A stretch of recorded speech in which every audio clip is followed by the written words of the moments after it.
Hello guys! Welcome to this travel vlog. So for today's video guys ay nandito tayo ngayon sa Henan Hotel. So sa oras pala na to guys is magdi-dinner na tayo. Almost 8 PM na rin mga kagala. At saktong sakto dahil gutom na rin kami. So pag nandito kayo sa may Henan Hotel Resort mga kagala ay ganito ang mga food na bubungad sa inyo. For almost 900 pesos lang mga kagala ay sobrang mabubusog na ang inyong mga tiyan dito. So kung kayo ay nandito sa Boracay mga kagala ay mas prepared na itry ninyo ang Henan Hotel or ang buffet nila. Nga pala mga kagala, nagbabago ang presyo kapag weekdays and weekend. Kapag weekend mga kagala, ito ay umaabot ng 1,200. Kapag weekdays naman mga kagala, ito ay nasa 900 pesos lamang. Kaya kung trip ninyong kumain ng parang social na nasa 5-star hotel, ay highly recommended na mag-Henan Hotel na kayo. So dahil sobrang gutom ako mga kagala, ay hindi ko mapigilan ang pagnguya at paglamon.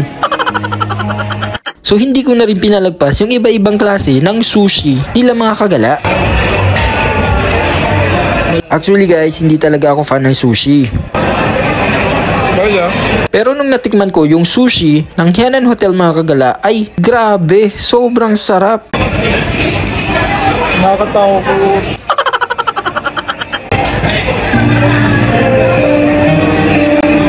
Alam ko malansa to. Marami tayong napag-tryan dito na kainin. Sa video na ito mga kagala ay tinatakpan ko yung ilong ko dahil ayoko talaga ng amoy ng isda at lasa nito. So para hindi ko malasahan yung isda mga kagala ay sinundan ko ito ng wasabi. At dahil mali ang desisyon ko sa pagkain ng marami ng wasabi ay ito'y napunta sa ilong ko.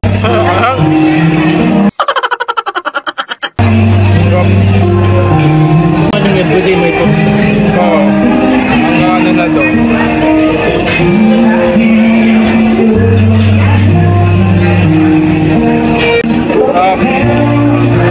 Sarap.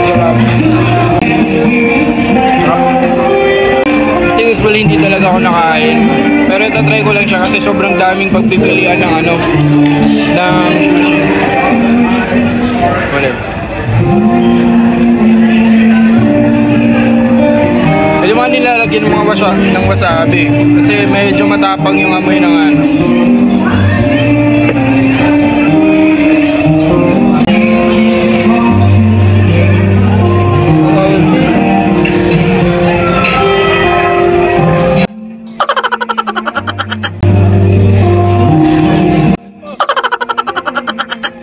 Manghang. Boy. Manghang. Go. Buti man. Tingnan mo. Buti lang. Ay, hindi mo muna kasi pala ko.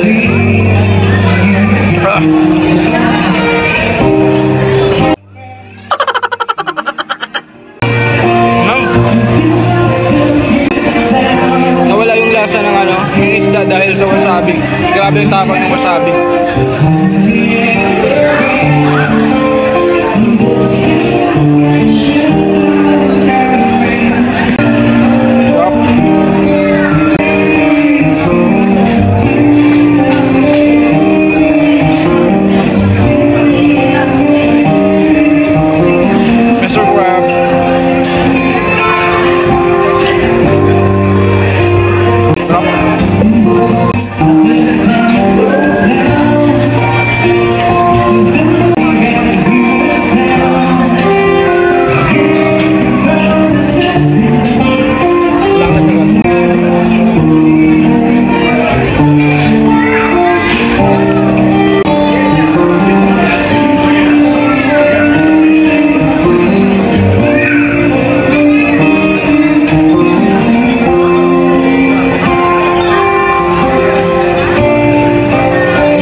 Salad.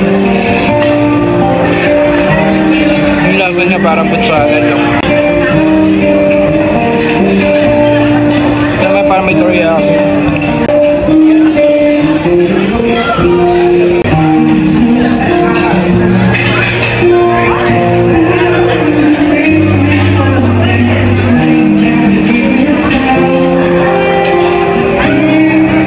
Masarap ba?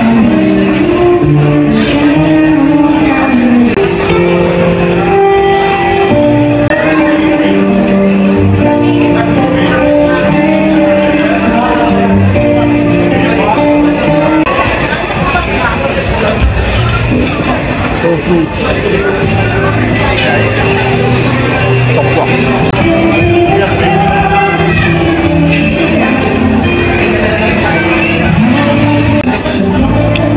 Somay.